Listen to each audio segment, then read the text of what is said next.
Gold standard की बात करें, उसने इंडिया को गोल्डन स्टैंडर्ड पर रखा और ब्रिटिश सोवरेन एक लीगल टेंडर बन गया। मीन्स जो भी एक्सचेंज होंगे वो फॉरेन रेमिटेंस से सिर्फ गोल्ड में ही होंगे।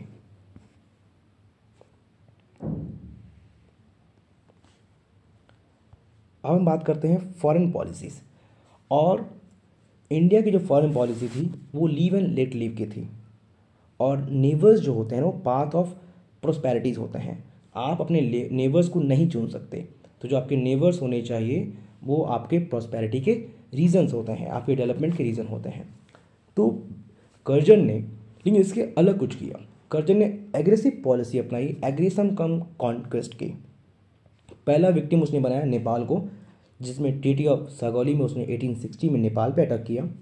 सेकेंड विक्टिम बर्मा, जिसमें उसने ट्रीटी ऑफ यांगबू 1826 बर्मा पे अटैक किया था। और अफगानिस्तान ट्रीटी ऑफ 1838।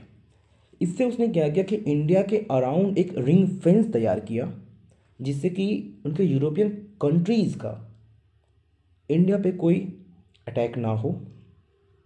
और उसने अपनी आर्मीज़ को ईरान और तिब्बत तक भेजा। डिक्लेयर्ड एजेंडा ये था कि इंडिया की एक लॉन्ग हिस्ट्री थी फॉरेन इन्वेजन की। उसने लोगों को बताया कि आप जानते हैं इंडिया में पहले भी कुषाण, तुर्क, मंगोल, मुगल के अटैक हो चुके हैं, तो मैं चाहता हूँ कि इंडिया को, हिंदुस्तान को फॉरेन इन्वेजन से बचाया जाए। हिडन एजेंडा था कि ब्रिटिश इंटरेस्ट को प्रोटेक्ट करना।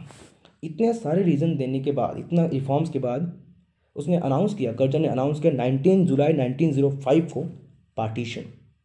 जब पार्टीशन अनाउंस होता है तो हमारे लीडर्स ने बॉयकॉट रिजोल्यूशन पास किया 7 अगस्त 1905 को, और पार्टीशन 16 अक्टूबर 1905 को अप्लाई हो गया।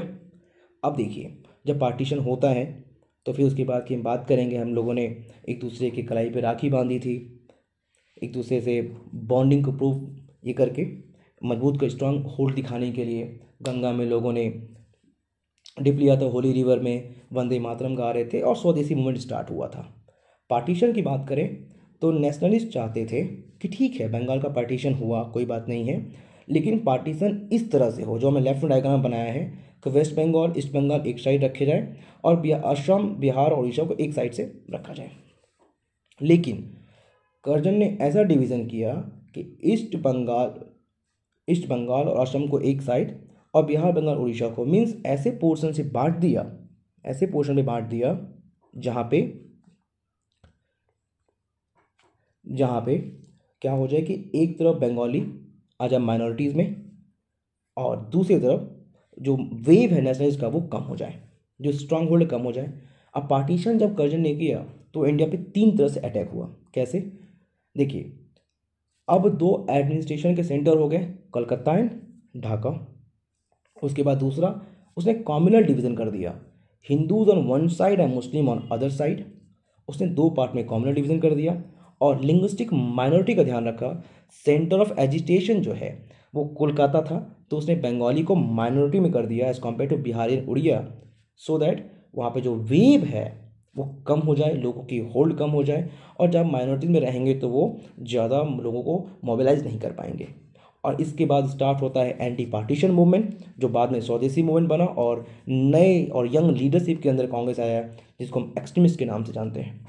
Okay, thank you friends. कैसा लगा वीडियो आप मुझे ज़रूर बताइएगा, अपना कमेंट पर रिव्यू जरूर दीजिएगा। Okay, stay tune for the next update. Thank you.